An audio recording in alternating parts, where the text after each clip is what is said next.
이혼에 관한 법이 아, 있죠. 나오거든요. 네, 네. 네. 이제 신명기에서도 나오고 뭐 나오는 법인데 누구든지 아내를 버리려는 사람은 그에게 이혼 증서를 써 주어라 하고 음, 말하였다. 음, 그러나 나는 너희에게 말한다. 음행을 한 경우를 제외하고 아내를 버리는 사람은 그 여자를 간음하게 하는 것이요. 또 음, 버림받은 여자와 결혼하는 사람은 누구든지 간음하는 것이다.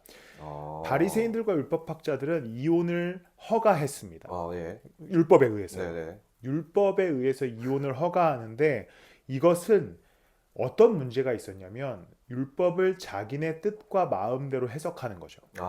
그러면서 아, 사실상 지금과 다르게 당시에는 가부장적인 제도가 있었고 남자 음. 중심의 사회였지 네, 그렇죠, 않습니까? 그렇죠. 그 남자의 이야기 그리고 그들의 어떤 권력자들의 이야기 속에서 음. 쉽게 이혼 증서를 율법 안에서 써주는 거죠. 그러니까 권력에 의한 어떤 폭력이네요. 맞습니다. 포갑이고, 네. 압제고. 네. 율법이라고 하는 것이 자기들의 기득권이 됐으니 이 율법을 이용하여서 누군가의 이혼을 장려했다기보다는 동의해 준 거죠. 그렇죠. 그냥, 그래?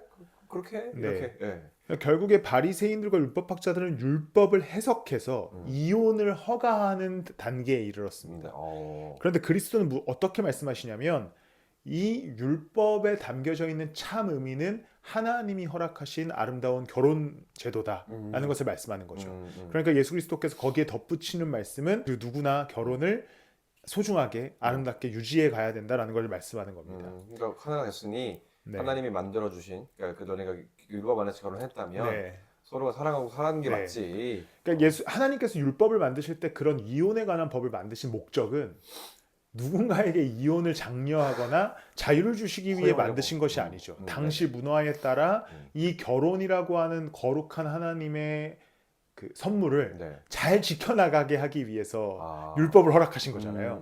근데 율법학자들과 바리새인들은 이 율법을 이용해서 누군가의 이혼을 방관하거나 허가해 주는 거죠. 근데 예수 그리스도께서는 이 율법의 참 의미를 말씀하시면서 음, 이거는 이혼을 하라고 하는 얘기가 아니라 음, 결혼 생활을 아름답게 이루어가라고 하는 얘기다라는 말씀을 주는 겁니다. 네. 그 음. 뒤에 이야기도 이제 마찬가지인데요. 맹세 얘기는 진짜 많이 네. 들었던 것 같아요. 이거 좀 사는 의미 잘 모르겠어요. 맹세를 우리가 많이 하나? 네. 어떤 의미인지 좀 그러니까 풀어주세요. 이런 겁니다. 율법에는 이렇게 써 있습니다. 네. 하나님의 이름으로 맹세하지 말아라. 오, 이제 그게 뭐지? 거짓 맹세를 하지 말고 하나님의 이름으로 만약에 맹세할 거면 그것은 무조건적으로 지켜야 되는 거죠. 왜냐면 내가 음, 하나님 걸고 나는 걸었으니까 예, 무조건 지켜야 되잖아요. 그렇죠. 네.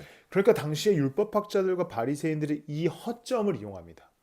어떤 어떤 어점일까요? 네. 허점이냐면 하나님 이름을 빼는 거죠. 어, 누군가와 언약을 맺고 약속을 맺을 때에 하나님의 이름을 제거하고 음, 맹세합니다. 그래서 뒤에 보면 음, 어떤 이야기가 나오냐면 네. 너는 아예 맹세하지 말아라. 하늘을 두고도 맹세하지 그렇죠. 말고 땅을 두고도 맹세하지 말고 그렇지.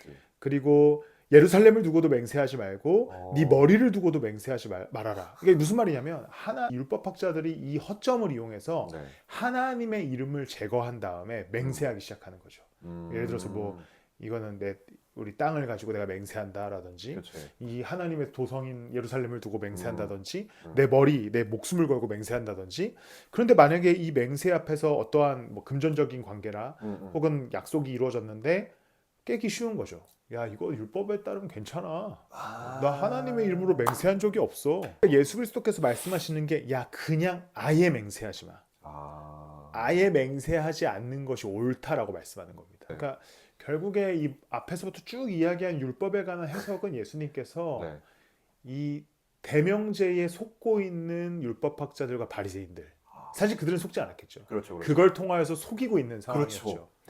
근데 예수 그리스도께서는 하나님이 이 율법을 만드시고 당시 모세와 이스라엘 백성들에게 주실 때에 하나님의 마음이 무엇이었겠는가? 음, 야, 너 내 이름으로 맹세하는 것만 지키면 돼? 이 의미였겠는가? 아니면 맹세라고 하는 것, 즉 약속이라고 하는 것은 너무나도 중요한 것이기 때문에 내 네. 이름으로 맹세하고 그것을 무조건 지켜나가라고 하는 의미였겠는가? 그러니까 예수님께서는 하나님이셨기 때문에 그 마음을 가지고 말씀을 전하시는 거죠. 그렇죠. 너에게 너의 이 마음 나 다 알고 네. 있어.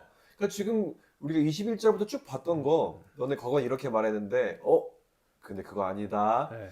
이거야. 네. 너 이거 아니다. 계속 이렇게 아주 그냥 그 친구들의 그 당시에 있었던 율법학자들 또 바리새파 사람들의 마음을 계속 후벼 파는 말씀이네요, 네. 계속요. 사실 예수님이 이거 내가 제일 잘 알아 멍청이들아 이렇게 그렇죠. 생각하시는 거죠. 어... 그랬었던 사회적 배경이 무엇이 있냐면 네. 당시에 바리새인들과 율법학자들은 완벽하게 정치적이었습니다.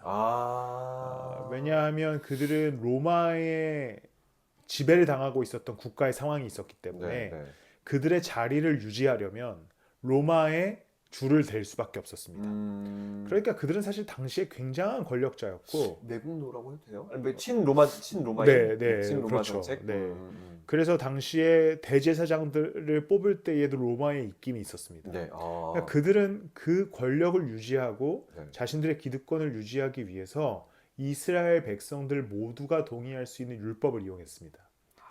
그런데 그 율법에는 사실 하나님의 참뜻이 있었는데 네. 이 참뜻은 다 가려버리고 음. 드러난 큰 이야기들을 가지고 자신들이 하고 싶은 대로 율법을 해석해서 이야기하고 있었던 거죠. 문자적으로. 네, 문자적으로. 간음 안 했어, 살인 안 했어, 나 하나님 이름으로 맹세 안 했어, 그래. 너 잘못한 거 하나도 없는데, 이렇게 되는 거죠. 근데 그게 아니다라고 하는 게 21절에서 38절, 7절까지. 그러면 네. 이거 읽을 때 각 이제 그 신명기라든지 각 구절들을 좀 더 이해하면 이해가 네. 쉽겠네요. 네, 네, 구약과 맞습니다. 비교해서 네, 읽으면. 네. 그리고 그냥 그러기 싫으시다면 네. 계속해서 앞으로 돌아가시면 됩니다. 너희는 세상의 빛이다, 소금이다. 맞아. 이건 세상의 빛으로 소금으로 살게 하시는 하나님의 말씀이지 율법을 지키라고 하는 말씀이 아닙니다. 근데 율법학자들과 바리새인들은 당시에 네. 빛과 소금으로서의 역할을 한 게 아니라 율법을 지키는 사람으로서의 역할만 감당하고 있었던 거죠. 그러니까 그들에게는 진짜 큰 문제가 발생한 겁니다. 그러니까 핵심은 너네 내가 다 알고 있어. 너네 너무 꼼수 쓰지 마. 다 꼼수야. 꼼수라고 하니까 누구 생각나는 사람들이 많은데 그런 것들을 그러니까 확실히 근데 이 성경에서 똑같은 게 권력자들은 더 많은 정보들을 갖고 있잖아요.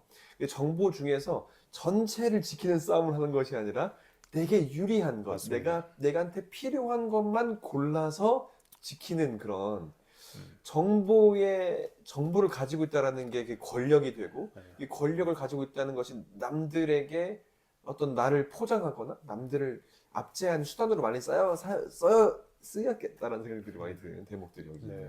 다 사실 그렇게 사용한 거죠. 네. 율법학자들과 바리새인들은 율법이라고 하는 좋은 도구를 가지고 하나님을 사랑하고 이웃을 사랑하는 데 쓴 게 아니라 자신들의 권력을 유지하고 자신들에게 이득이 되는 일을 하고 자신들에게 뭔가 사람들의 그 박수갈채와 그렇죠. 영광이 자신들에게 돌아올 수 있게 만든. 네. 38절부터 이제 38절도 하나의 법이 더 등장합니다. 네. 우리가 소위 얘기하는 동해보복법이죠. 눈에는 눈, 이에는 이.